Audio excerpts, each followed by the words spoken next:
तो इलस्ट्रेशन 30 में original budget दिया हुआ है मैन्युफैक्चरर का 4 वीकली पीरियड का, इस तरीके से है। Cost direct material, direct wages, factory overheads, administration cost, distribution cost है। फिर सेल्स 5000 यूनिट्स के लिए बताया हुआ है 80,000, तो हमारा प्रॉफिट आएगा 10,000। तो ये ओरिजिनल बजट मतलब पहले जो ये लोग बनाए वो वाला बजट है। फिर वेरिएबल पोर्शन जो है फैक्ट्री ओवरहेड का, वेरिएबल कितना है 50% लगभग है एडमिनिस्ट्रेशन कॉस्ट का, ठीक है। 20 of the administration cost 20%, 50% of the administration cost 20% end of the distribution cost 75%, ठीक है। तो 50% में, ठीक है, 20% मतलब 50% तो वेरिएबल है, 20% उसमें क्या आता है एडमिनिस्ट्रेशन कॉस्ट का 20% मतलब वेरिएबल हो गया, और डिस्ट्रीब्यूशन कॉस्ट का कितना 75%, यही ना बोल रहे हैं इसमें, ठीक है।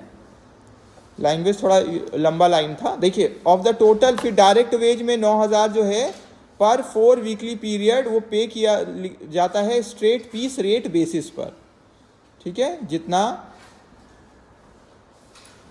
ठीक है, स्ट्रेट पीस रेट बेसिस पे। Reminder being DNS allowance paid on a one time basis, ठीक है। तो इसमें थोड़ा वर्किंग का है कि 9,000 हम लोग टोटल वेज है जिसमें वो पे किया जाता है जितना भी हम लोग बना रहे हैं पीरियड, है ना, स्ट्रेट पीस रेट बेसिस, और जो बाकी बचता है वो डीए का पैसा हम लोग देते हैं टाइम बेसिस पर, ठीक है। तो पीस रेट टोटल 9,000 दे रहे हैं और पीस रेट बेसिस पर पेमेंट कर रहे हैं, ठीक है। और जितना बैलेंस बच रहा है मतलब 9,000 माइनस जितना दे दिए वो क्या है, डीए का पैसा है। अब प्रपोजल लिखा है, फिर एक ये लोग प्रस्ताव रखे कि इंक्रीज कर रहे हैं हम लोग सेल्स में कितना 6250 यूनिट्स का, मतलब पहले जो बनाए थे वो कितना यूनिट्स के लिए था 5000 यूनिट्स, हाँ लिखा हुआ है ना, देखिए सेल्स के पास लिखा हुआ है, अंडरलाइन कर लीजिए, सेल्स के पास ऊपर में लिखा है ना 5000 यूनिट्स। तो ये पूरा बजट कितना के लिए था पहले वाला 5000 यूनिट्स। आप बोल रहे हैं कि हम लोग इंक्रीज कर रहे हैं कि सेल्स हमारा बजट कितना हम लोग को लग रहा है 6250 हम लोग यूनिट्स का रहेगा हमारा सेल्स, ठीक है, पर period by reducing the existing selling price. बोल रहे हैं सेलिंग प्राइस में 5% का कमी लाके हम लोग क्या कर सकते हैं, ज़्यादा बेच सकते हैं, ठीक है।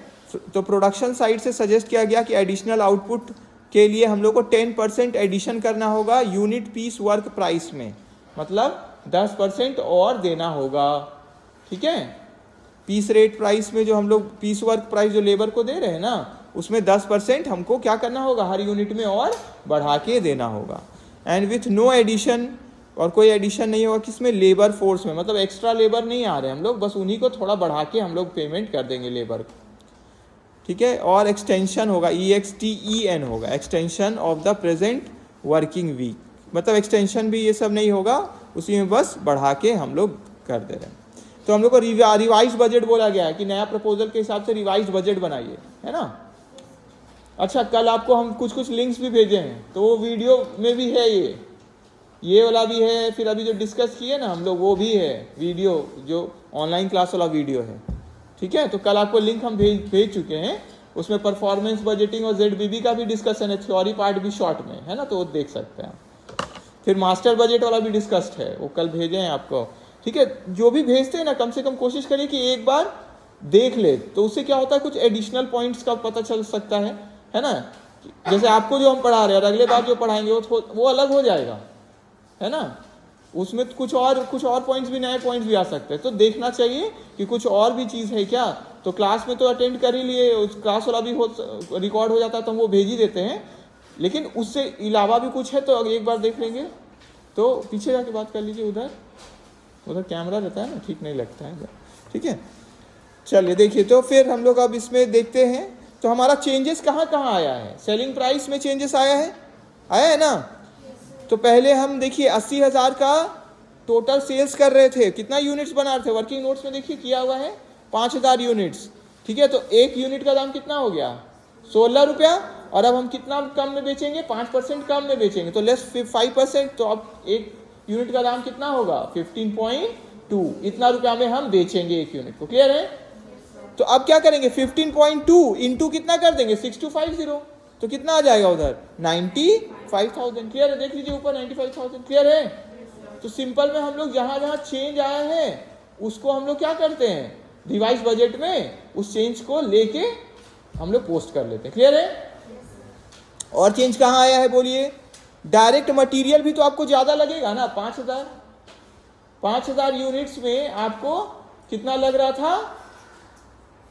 जैसे अगर हम 5,000 यूनिट्स बना रहे थे तो मटेरियल हमको 5,000 यूनिट्स बनाना था तो उतना ही लगेगा। अब हम बनाएंगे 6,250 यूनिट्स, तो अब ज्यादा मटेरियल लेना पड़ेगा ना, तो मटेरियल में चेंज आएगा कि नहीं? क्योंकि वो तो वेरिएबल वाला कॉस्ट है, डायरेक्ट मटेरियल है। तो मटेरियल का देखिए पहले हमारा कितना लग रहा था, 30,000 रुपया लग रहा था कितना बनाने में, 5,000। तो एक यूनिट का दाम कितना था, 6। तो अब हम कितना बनाएंगे, 6250। तो 6250 इंटू 6। क्लियर है सबको? तो वही देखिए ऊपर पोस्ट किया 37,500। इसी तरह लेबर का 15,000 में लिखा हुआ है, ऊपर में हमारा कॉस्ट दिया हुआ था वो कितना है, टोटल वेजेस का 15,000, जिसमें 9,000 रुपया हम लोग दे रहे थे। वो किस, अच्छा यहाँ नीचे ऊपर 15,000 हम उस समय ध्यान नहीं दिए थे। 15,000 तो लिखा ही हुआ है, 9,000 में नहीं। 9,000 तो क्या है, पीस रेट सिस्टम के हिसाब से है। ठीक है? 9,000 कितना के लिए, 5,000 यूनिट्स के लिए। ठीक है? 5,000 यूनिट्स जो लोग बनाए हैं उनको बनाने के लिए कितना मिला है, 9,000। ठीक है? टोटल उनको कितना मिला है, लेबर का अमाउंट कितना मिला, 15,000, जिसमें से 9,000 क्या है, बस बनाने के लिए। तो बाकी कितना हुआ, 6,000, वो किसका हो गया, डीए का। क्लियर है सबको? तो 6,000 तो हमारा डीए हो गया। तो डीए का हो गया मतलब वो क्या हो, तो फिक्स पैसा है, क्योंकि वो टाइम के बेसिस पर है। जैसे नौकरी के बस आप कितना बनाते हैं उससे उसको फर्क नहीं पड़ता है। ठीक है?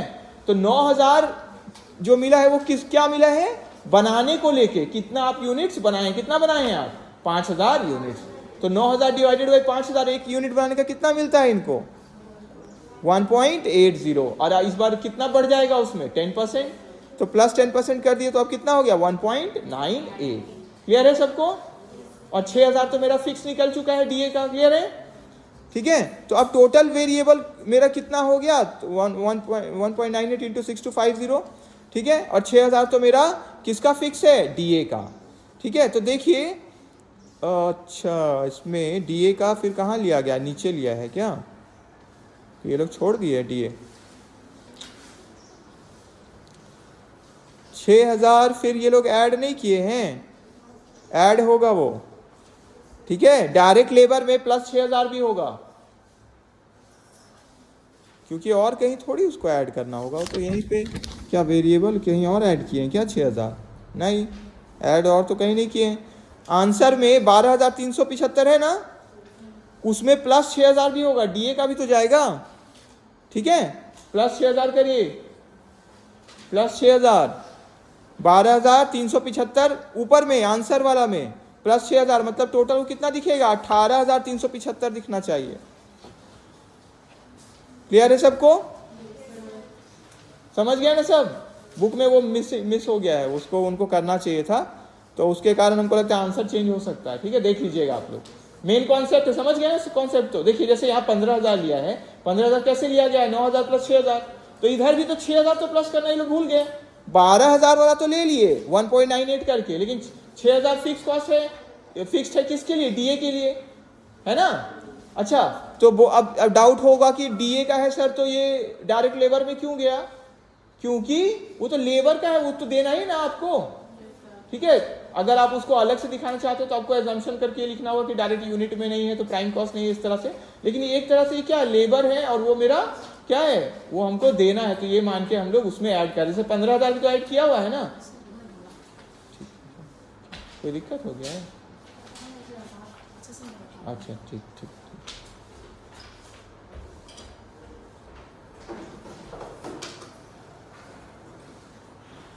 क्या चीज से आते हैं?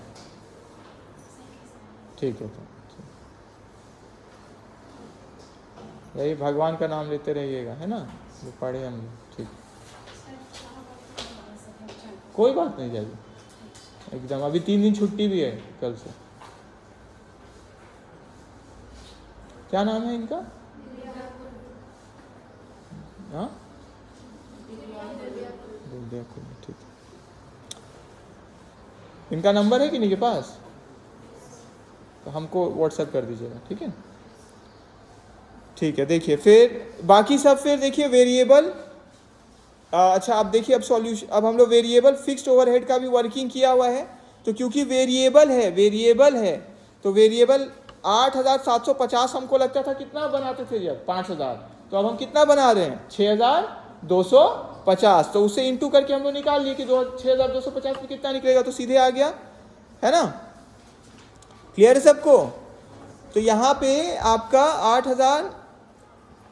8,750 जो है वो कैसे फाइंड किया गया है, ठीक है, वो हमारा ऑन द बेस जो इंफॉर्मेशन है उसके बेसिस पर फिक्स्ड, ठीक है, 8,750, ठीक है। 50% लिखा हुआ था ना ऊपर, देखिए variable portion of the factory overhead कितना है 50%। तो कितना है वेरिएबल फैक्ट्री ओवरहेड कितना है 17,500। कैसे आया वेरिएबल लीजिए, 17,500 इंटू 50%, तो कितना हो जाएगा 8,750। ये क्या हो गया वेरिएबल फैक्ट्री ओवरहेड कितना आया 5,000 यूनिट के लिए। Variable factory overhead for 5,000 units is equal to 17,500 into 50%, तो कितना हो गया 8,750। तो ये 5,000 यूनिट्स के लिए, तो हमको तो निकालना है 6,250 यूनिट के लिए। क्लियर है सबको। तो हम लोग कैसे कर लेंगे फिर 8,750 डिवाइडेड बाई 5,000 इंटू कितना। क्लियर है सबको, ठीक है। बस इसी तरह हमारा हो गया, ठीक है।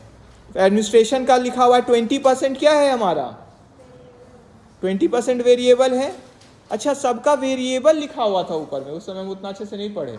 देखिए सबका वेरिएबल लिखा हुआ है, वेरिएबल पोर्शन जो फैक्ट्री ओवरहेड का है वो कितना है 50%, लगभग 50%। एडमिनिस्ट्रेशन का कितना है 20%, मतलब बाकी परसेंट क्या हो गया फिक्स। और डिस्ट्रीब्यूशन का कितना है 75%, तो बाकी क्या हो गया फिक्स। क्लियर सबको, तो जैसे अभी निकाले वैसे ही निकालना है। तो बताइए फिक्स तो फिक्स होता है ना, उसमें तो कोई चेंज नहीं आएगा। इसीलिए फैक्ट्री ओवरहेड में देखिए 8,750 फिक्स्ड में भी चला गया, क्योंकि आधा चला गया वेरिएबल, तो आधा ही बचा, वो क्या हो गया फिक्स्ड। एडमिनिस्ट्रेशन ओवरहेड में देखिए हमारा कितना था 2,500, 80% है तो 25 इंटू 8 200 होता है, तो 2,000 क्या हो गया वेरिएबल, तो बाकी क्या हो गया 500 फिक्स्ड।